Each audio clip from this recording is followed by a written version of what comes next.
কি আপনার ভাত খেতে মন চাচ্ছে না, কোনো কিছু ভালো লাগছে না? চলেন আমি আজকে সুন্দর একটা রেসিপি শেয়ার করব।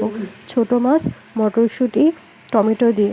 আমি এখানে কিছু পেঁয়াজ, 2টা টমেটো এবং মরিচ নিয়ে নিয়েছি সুন্দর করে ধুয়ে। তারপরে সবগুলো আমি সুন্দর করে কেটে নিয়েছি।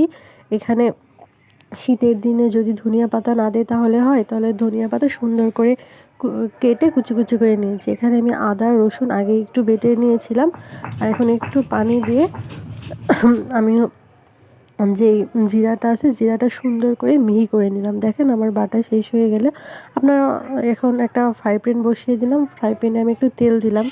তেলটা গরম হয়ে আসলে পেঁয়াজ কুচিগুলো দিয়ে দিব। তারপরে মরিচ দিব। আমি একটু ঝাল পছন্দ করি, সেজন্য একটু মরিচ বেশি দিয়েছি।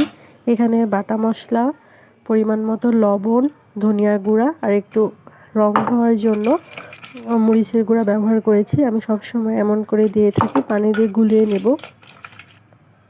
দেখেন সুন্দর একটা কালার আসবে।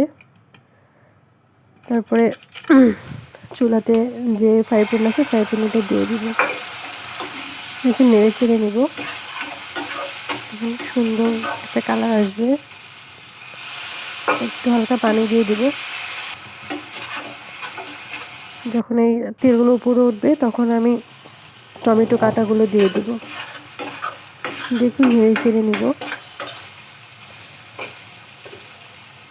একটা ঢাকনা দিয়ে ঢেকে রাখবো। টমেটোগুলো যখন একদম সিদ্ধ হয়ে গলে যাবে তখন আমি কতগুলো মটরশুঁটি ছিঁড়ে রেখেছিলাম, মটরশুঁটিগুলো দিয়ে দেব। মটরশুঁটিগুলো হয়ে যাওয়ার পরে যে মাছগুলো ছিল মাছগুলো আমি এর মধ্যে দিয়ে দেবো। মাছগুলো কিন্তু খুব আলতোভাবে নাড়াতে হবে, তাছাড়া মাছগুলো অবশ্যই ভেঙে যাবে। মাছগুলো দেওয়ার পর 2 মিনিট সুন্দর করে ভেজে নেব। ভাজা হলে পরিমাণ মতো আমি এখানে পানি দিয়ে দেব। পানি দিয়ে সুন্দর করে ঢেকে দেব। যখন নামানোর একটু আগে আমি ধনিয়া পাতা কুচিগুলো দিয়ে দেব।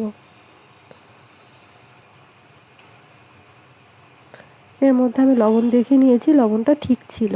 আপনাদের স্বাদ মতো লবণটা চেক করে নেবেন ঠিক হয়েছে না। দেখেন কি সুন্দর একটি কালার হয়েছে। শেষ হয়ে গিয়েছে আমার, মানে অলরেডি রান্না করা শেষ হয়ে গিয়েছে। এখন আমি চুলাটা অফ করে দেব।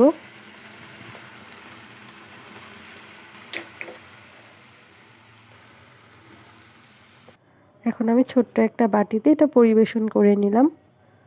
দেখেন কতটা সুন্দর হয়েছে দেখতে, খেতেও ভালো লাগলে ভিডিওটি অবশ্যই শেয়ার করতে ভুলবেন না এবং কমেন্ট করে যাবেন। আল্লাহ হাফেজ। আজকে ভিডিওটি এ পর্যন্তই। ভালো থাকবেন।